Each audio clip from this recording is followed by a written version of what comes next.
Assalamualaikum warahmatullahi wabarakatuh. Perkenalkan, kami dari kelompok 45 KKN tematik MBKM tahun 2023 UPN Veteran Jawa Timur akan menjelaskan tentang apa itu stunting. Edukasi stunting. Cegah stunting itu penting menuju capaian zero stunting. Apa itu stunting?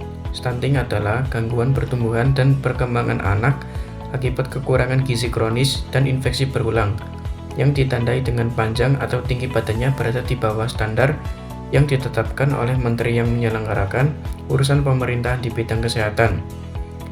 Sumber Peraturan Presiden Nomor 72 Tahun 2021. Mengapa cegah stunting penting?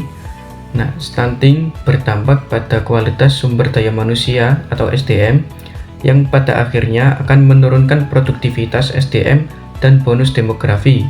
Pertambahan jumlah penduduk produktif yang besar tidak termanfaatkan dengan baik. Penyebab stunting. Yang pertama, kurangnya pengetahuan ibu mengenai kesehatan dan gizi sebelum dan pada masa kehamilan. Yang kedua, kurangnya akses ke makanan bergizi, terbatasnya layanan kesehatan termasuk layanan antenatal care, yaitu pelayanan kesehatan untuk ibu hamil pada masa kehamilan. Yang terakhir ada kurangnya akses air bersih dan sanitasi air. Dampak stunting dibagi menjadi dua, yaitu jangka pendek dan jangka panjang. Untuk jangka pendek terdapat 1. Kegangguan perkembangan otak, 2. Gangguan pertumbuhan fisik, 3. Gangguan metabolisme dalam tubuh, dan 4. Peningkatan biaya kesehatan akibat si kecil mudah terserang penyakit. Jangka panjang ada 1. Menurunnya kemampuan kognitif dan presentasi belajar, 2. Menurunnya kekebalan tubuh sehingga mudah sakit, dan ketiga adalah risiko tinggi untuk munculnya penyakit diabetes, obesitas, penyakit jantung dan penumbuh darah, kanker, stroke, dan disabilitas pada usia tua. Ciri-ciri stunting yang pertama ada wajah tampak lebih muda dari anak seusianya, 2. Performa buruk pada kemampuan fokus dan memori belajar, 3. Usia 8 hingga 10 tahun anak menjadi lebih pendiam, tidak banyak melakukan kontak mata terhadap sekitarnya, 4. Berat badan balita tidak naik bahkan cenderung menurun, 5. Tanda pubertas terlambat, 6. Anak muda terserang berbagai penyakit, dan 7. Pertumbuhan gigi terlambat. Pencegahan stunting untuk remaja. 1. Mengkonsumsi tablet tambah darah atau TDD sebanyak 1 tablet per minggu. 2. Melakukan aktivitas fisik secara rutin minimal 30 menit sehari. 3. Menerapkan pola makan sesuai pedoman gizi seimbang. 4. Diberikan edukasi kesehatan reproduksi serta gizi. Untuk calon pengantin atau catin, 1. Melakukan pemeriksaan kesehatan gizi dan reproduksi 3 bulan sebelum menikah. 2. Memeriksa lingkar lengan atas atau lilak catin minimal 23,5 cm. 3. Berat badan catin harus ideal sesuai perhitungan indeks massa tubuh atau IMT. 4. Kadar hemoglobin atau HB catin minimal 12 gram per dl. Untuk bayi dan balita, 1. Berikan imunisasi lengkap dan kebutuhan vitamin. 2. Inisiasi menyusui dini atau IMD dan pemberian ASI eksklusif pada 0 hingga 24 bulan. 3. Mendampingi ASI eksklusif dengan pemberian ASI sehat dan bergizi pada usia 6 hingga 24 bulan. 4. Pemberian pola makan dengan gizi seimbang pada balita. 5. Memantau tumbuh kembang bayi dan balita secara rutin melalui kegiatan posyandu. 6. Menyediakan dan memastikan akses pada air bersih dan sanitasi. 7. Menjaga kebersihan lingkungan dan melakukan perilaku hidup bersih dan sehat atau PHBS dalam rumah tangga. 8. Adanya pendidikan pengasuhan pada orang tua. Untuk ibu hamil, 1. Periksaan kehamilan. 2. Makan makanan bergizi seimbang untuk ibu hamil. 3. Mengkonsumsi vitamin dan tablet tambah darah untuk mencegah anemia. 4. Rutin berolahraga sesuai anjuran dokter atau bidan, atau rajin ikut kelas ibu hamil. 5. Deteksi dini penyakit menular maupun tidak menular. 6. Tidak minum minuman beralkohol dan merokok. 7. Minum air putih dan istirahat yang cukup. Terdapat 3 hal yang harus diperhatikan, yaitu pola makan, pola asuh, serta akses air bersih dan sanitasi.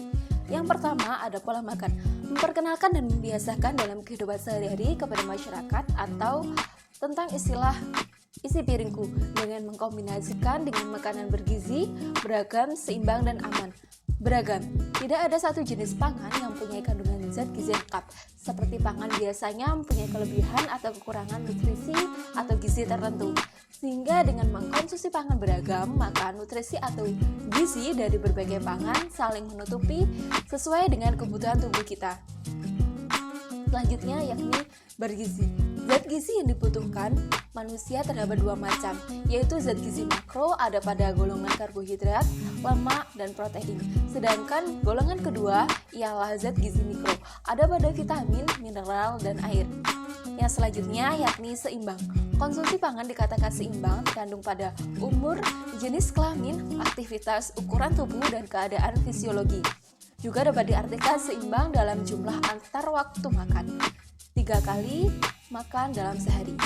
Yang selanjutnya adalah aman, yakni mencegah pangan dari kemungkinan 3 cemaran, seperti biologis, kimia, dan benda lain, yang dapat mengganggu, merugikan, serta membahayakan kesehatan manusia, baik secara langsung ataupun tidak langsung, serta tidak bertentangan dengan agama, keyakinan, budaya, masyarakat, sehingga aman untuk dikonsumsi. Selanjutnya adalah pola asuh.